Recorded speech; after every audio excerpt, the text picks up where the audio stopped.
Fin del mundo, end of the world. This is the Torres del Paine National Park. There is snow. 200 kilometers of wind. Ooh, my hair is flying. We fixed it. That's not such a good thing, I guess. Ushuaia to Alaska, 17,848 kilometers. We're ready for the Tierra del Fuego. Ciao! Hi, I'm Alex, adventuring my motorbike around the world, trying the ride in South America.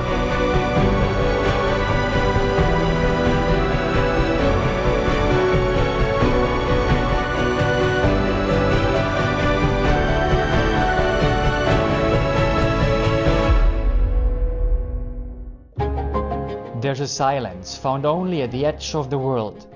Leaving Puerto Natales, the water follows you, cold, vast, and echoing every mile you left behind.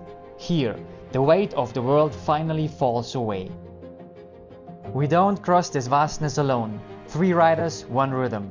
There's a silent language between us, a bond forged in the dust and the steady roar of the engines. Then, the horizon shifts. The sign marks the start of a dream. We've reached the granite towers. We're finally here.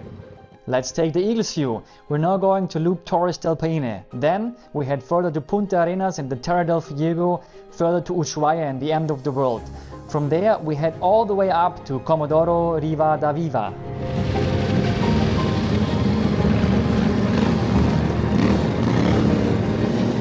The sun breaks across the peaks, turning the asphalt into a rhythm of gold. You don't just ride this road, you feel it.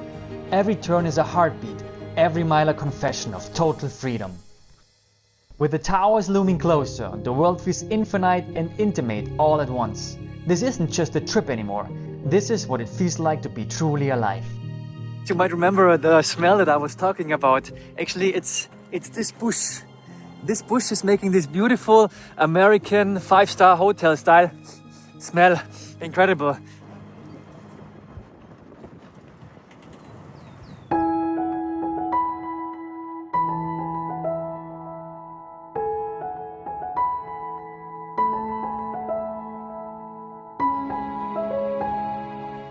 We have a bit lack of sunshine.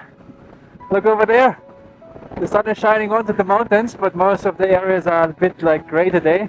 But I mean, like, what can we do? We're here like day and then we're gonna take it as it comes.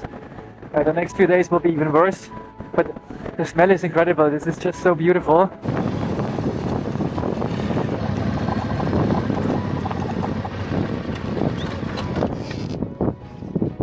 Look at how the wind is blowing. Now you can see because there's a bit more grass here. This crazy strong wind here.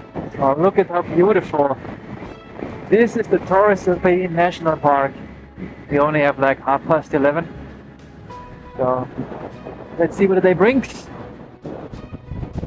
Just purchased the ticket, which is 32,000 pesos, about $30 US, for 3 days. And I say thank you very much, Chile, for giving me 3 days. I only need 3 hours, but there's no ticket for 3 hours.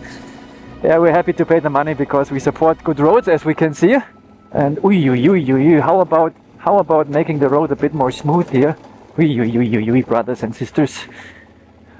This is a bit hefty. I don't want to lose another screw on my windscreen today. Nice, because the sun is also coming out more and more, and it gives a nice atmosphere. And I also could see the lakes in the far distance. We're gonna see them soon, and maybe we have the luck to have some sun on the lakes, because the color, as far as I remember, is just like incredible. The road is pretty much washboard, but it's rather small rills. You can easily fly at like 50 kilometers per hour. The towers rise like a prayer in stone. On this gravel, the bike comes alive beneath you. Visor down to brave some other Patagonian perfume. A cloud of dust, a quick breath, and then the view opens up all again. Incredible. Short stop.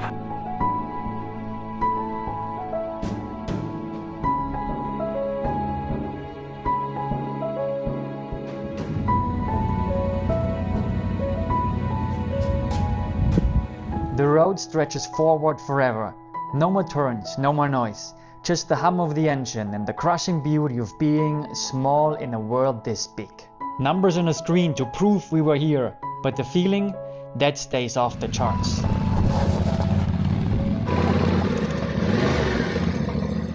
Incredible. What is fucking happening? Why is it so beautiful here? Even if the sun is not shining. Imagine the sun would be out and everything like covered in light blue light at the end on the horizon there. Yeah, we are lucky with the weather. We don't have rain, so we have to be grateful for that, and we are. Happy day, guys, from Punta Arenas. Quick update on challenges on the road. You know, I'm riding this beautiful Stadler equipment, which I'm actually really happy with. The only two things that I don't like so much about it, besides everything is wonderful, it's a bit hot when it's hot and humid outside. I mean, we have the ventilations, you can open the zips here and everything, which is good. But yeah, when it gets too hot, it's too hot. I mean, like it's rainproof at the same time. But the second thing which I don't like about it, but I think this is actually a problem with every jacket, every single jacket, is the zip, because all of the sand that kind of crashes into the zips here, yeah, it just destroys it. And this original piece here, I think it's just gone. It's an YKK 8C, and I replaced it now with a cheap one, the only one that I could really find here in Punta Arenas. And I mean, like, it runs so much better now again, but I hope I can get this original piece somehow back again.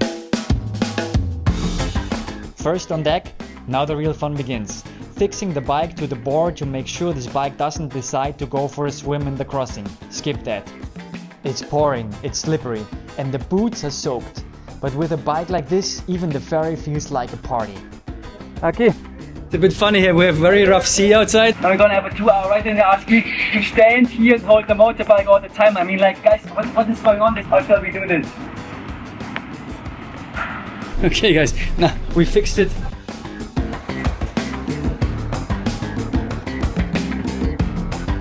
And using every single centimeter today on the ship, so I think it's gonna be very, very crowded. I booked the ticket yesterday. It's gonna be a bumpy ride for sure. When I look outside at the wind, the sea is really starting to get a bit white. It's gonna be fun.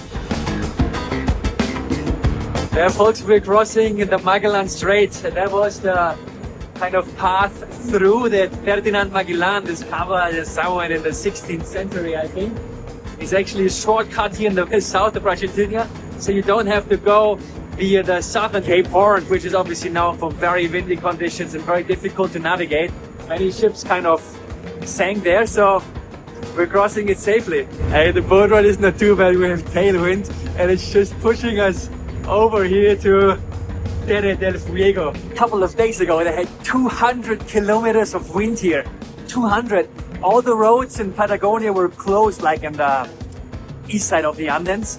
And Argentina, no schools, shops closed, everything because of wind. And with regards to the zip, actually, Stadler is going to send me a replacement slider, which is actually really good. Really happy about that. That makes life much easier. I will need to get some support also with some special guys who can do like the stitching here, because these things also start to kind of rip up slowly just because of the sand, right? There's not a lot you can do. I'm sure this is the best zip that you can get on the market, and they just go mad after some time. With regards to this crappy ATM in El Calafate in Argentina, where I put in my card and then canceled the transaction, they didn't refund me, so I complained with my bank now in Germany, had to fill out a form in handwriting and scan it again, and printing the paper, scanning it. It's so much work, but anyway, hope I get the money back soon now. The jacket is washed actually, feels much fresher now, and we're ready for the Tierra del Fuego.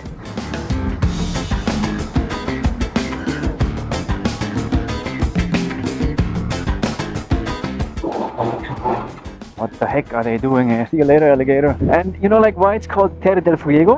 When Ferdinand Magellan came here and explored this kind of strait, he saw people having fires on this side of the coast, so people were living here, and that's why he called this Tierra del Fuego. Porvenir, some old seafarer buildings. Tapsa, that's the ferry. Oh, it's so beautiful when the sun comes out here. Route we're taking is south of Porvenir, which is the shortest one, but it's 80 kilometers of gravel. Shouldn't be a big deal.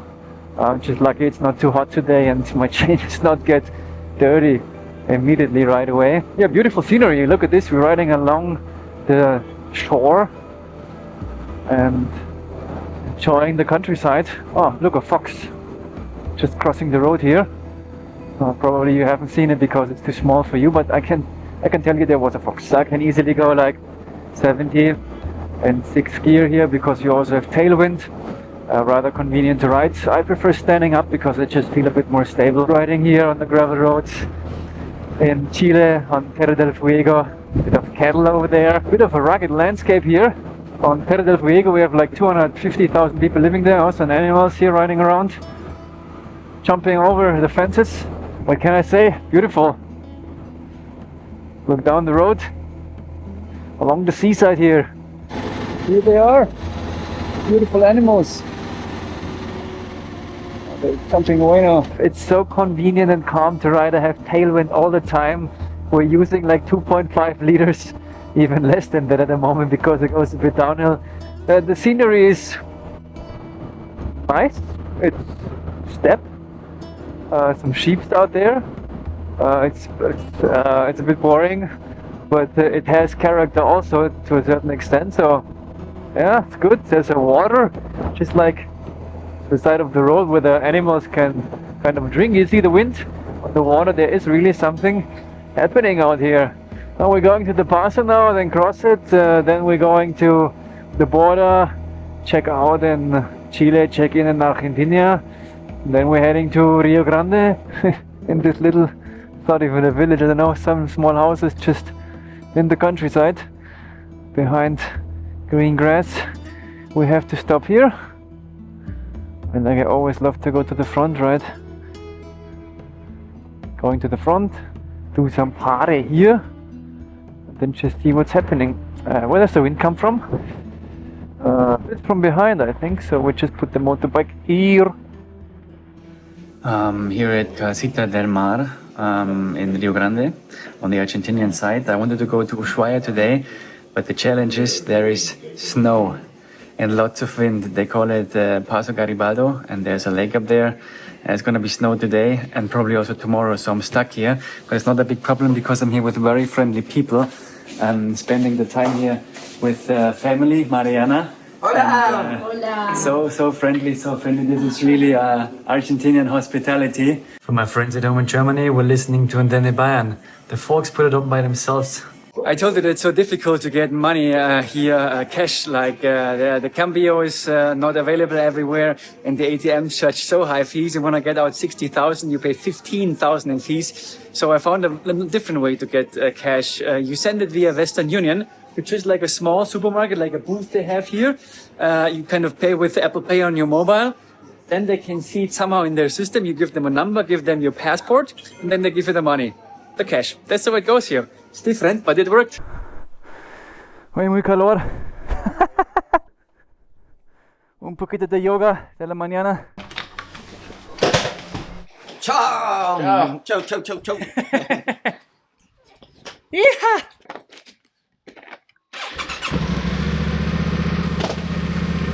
Oh, adiós. Hasta luego. Hasta luego, Mariana. Ciao, ciao.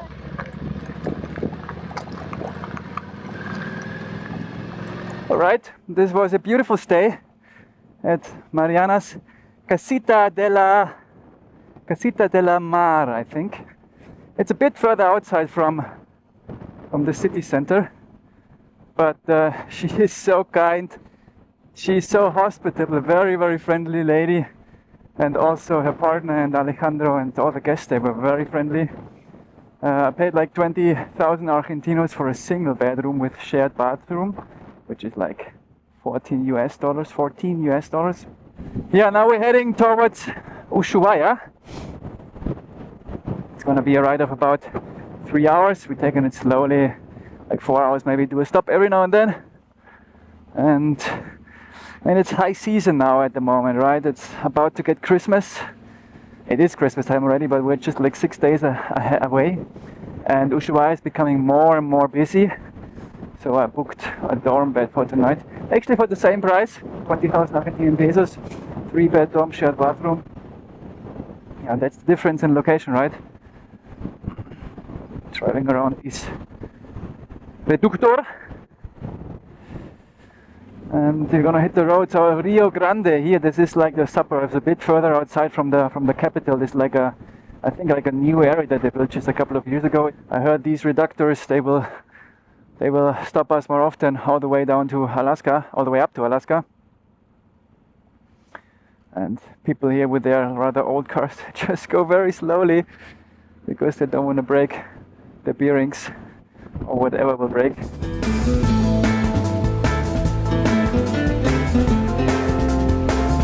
It's just too cold. It's just too cold. I need to get another jacket layer now. We are here at Mirador Paso Garibaldi. It's infrastructure. And we're heading a bit further up the road, and then I think it goes a bit even and then slowly downhill. It's actually a very beautiful view here. And it's really cold. We have like 7 degrees. The wind is blowing. But that's like Tierra del Fuego. What can you do, right?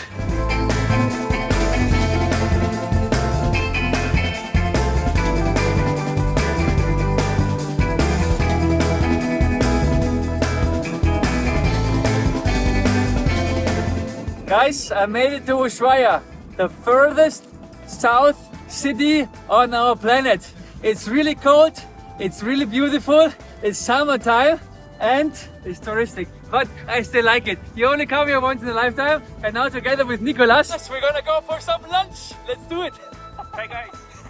My friends in Australia, I think this is a proper barbecue. Come to Argentina. I need to get a haircut, I think it looks terrible. Anyway, I'm going to Alaska, 17,850 kilometers from Ushuaia. Woohoo, my hair is flying. How can this boat be running? It's almost falling into pieces. But the engine is on. It's a happy day from Ushuaia and Tierra del Fuego. Today we're going to Torres. No, we're not going to Torres. We're going to Tierra del Fuego National Park. To Fin del Mundo, end of the world. Hasta luego.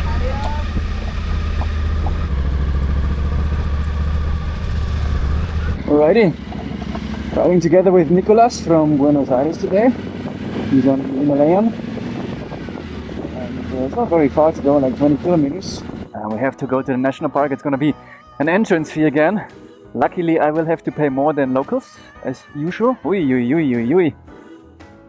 Sometimes they have 2 ways, sometimes not. Yeah, this is Ushuaia as it is living, right? You can see the snow on top of the mountains. It's actually a bit melted today. And we're a bit in the suburbs here again, but you know, it's just like cheaper than in the center because the center is so touristic again. All the cruise ships and ferries are starting from here to head towards Antarctica, towards the Falkland Islands and southern Georgia, I think it's called. And so very touristic here. But anyway, we enjoy the day on the road and explore the area a bit. Let's go. Now we're crossing a proper end of the world bridge. Another reason why I did the BMW training, I think. Let's go straight over here. Okay, in the middle, yes, we do it.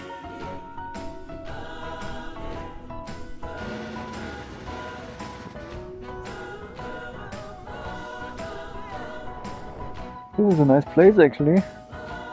Oh, just look incredible.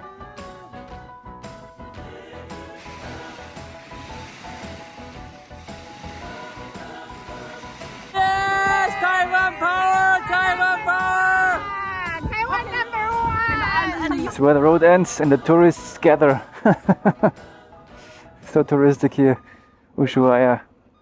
Crazy. And everybody pays 30,000 of the people here. How much money do they make here every day? This is incredible. I don't understand what they're talking there. Can we go there? We park over there, no estazione. We take a picture at the Tres.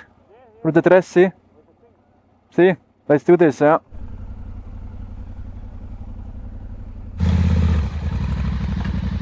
We made it all to the furthermost southern place on the planet. We are here in Parque Nacional Tierra del Fuego. And guys, we're going to go here to Alaska. This is 17,848 kilometers north of here. It's actually quite a long way, but we do it. Let's go. We are at the end of the world and we feel like being a bit too famous, but we didn't do anything special. We're just riding here with the motorbike and enjoying the beautiful scenery and talking to the friendly Argentinian people. Do you speak English? Solo inglés y alemán, un poquito de español también, pero solo un poquito. Hablar en español, hablar en Un poquito, sí, sí, sí. Okay, para mi Decirle amigo, para el amigo. para mi amigo el motero. Motero. Anda en moto por todo el país. Ah, muy bien. A ver, ¿qué le saludos le da? Vos también salís. ¿Qué le dices? Saludos, my La friend. tecnología. Tecnología. Sí, de tu moto. Y japonés. ¿Qué? Ah, todo japonés. Sí, japonés, sí. Japonés. Vale. We walked a couple of meters and now we are at the end. It's like a fjord over there. You can't get any further here, I guess. Maybe you can hike a bit, but on a motorbike, el fin. Can't believe these people once lived here. Like they came here 10,000 years ago. It is almost all of the time it's cold, windy. In wintertime you have no daylight. For me, the freedom is to be able to enjoy nature and landscapes, and if it is on a bike, better. And this is exactly where Ruta 3 starts northbound. We're gonna do this in a couple of days.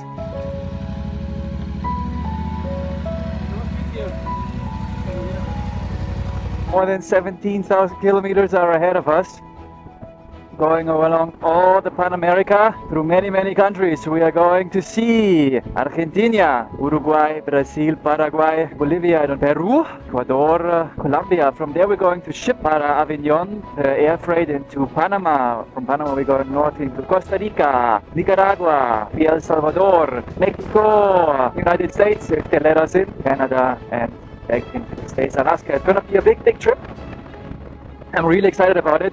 We're going to have about like 8-9 months from here. However, we need to be in Alaska end of July, beginning of August, because it is going to be a bit more snowy afterwards again. Don't want to ride in snow. So today we're going to Chile again, across the border. It just fueled up a bit, and now it's just above the road. We're going to enjoy it, guys. Let's go for a ride.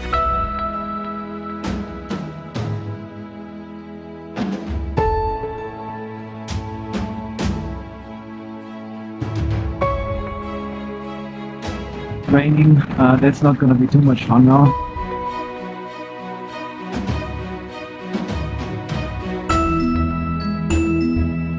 Chilean mainland. It looks a bit windy. Just going behind the truck there. Yeah, it's very windy today again. Side wind gusts like 50-60 kilometers an hour. But we made it. Right, folks, we're boarding the boat. The trip is about half an hour, and I think for a motorbike it's about 9,000 Chilean pesos, which is like $10, I guess. Okay. It smells like sea here. Okay, we have wind from the side, so I put the motorbike a bit more in this direction. The sun is welcoming us back on the Southern American mainland. So we are in Chile at the moment, going to cross into Argentina rather soon. Today's gonna be a day out in the steppe, pretty lonely areas, not much inhabited.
Hola folks, I just arrived in Comodoro Rivadavia.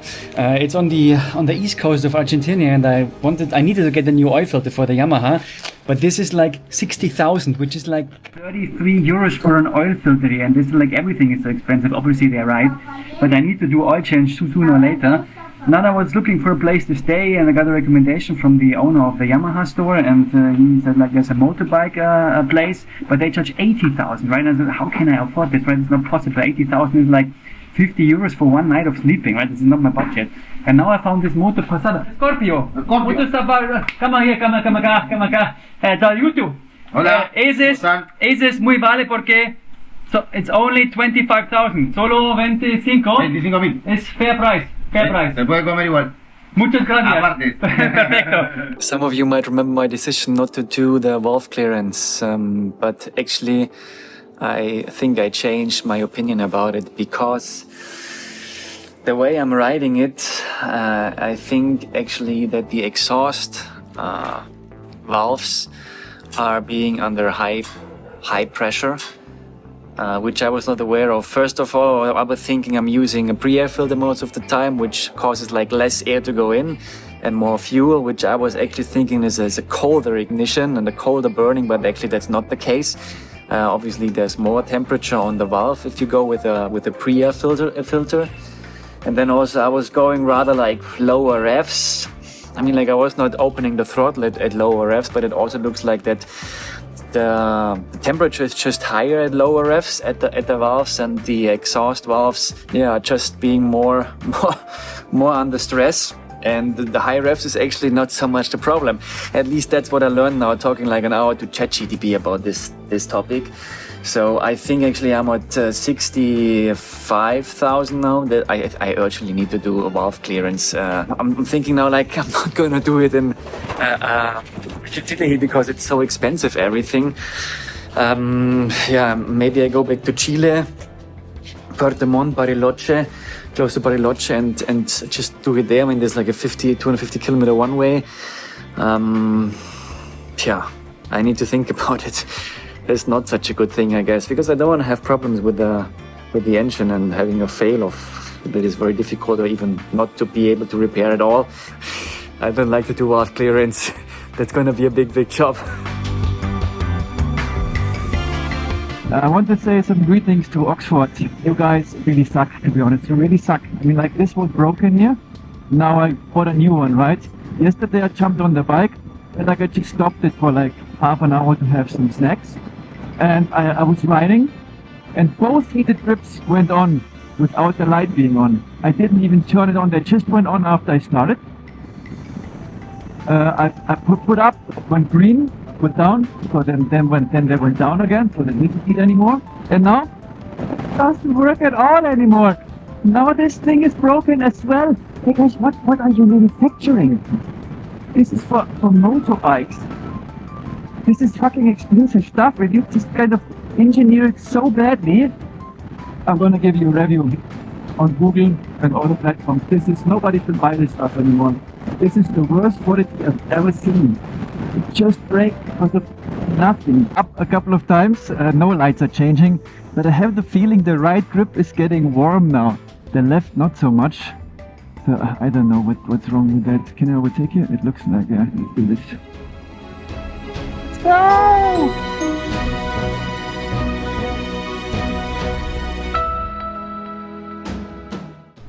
We're getting some more fuel. We're going against the wind, and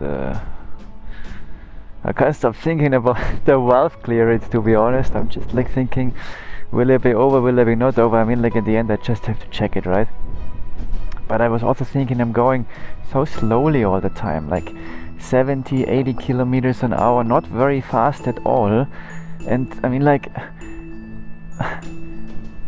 there's much less temperature in the engine if you go slower, right? Because even if you have like an average fuel consumption of say like 4 liters or 5 liters 100, you have much more time to burn this fuel, so the temperature, the energy that is needed is less, so the temperature is also less.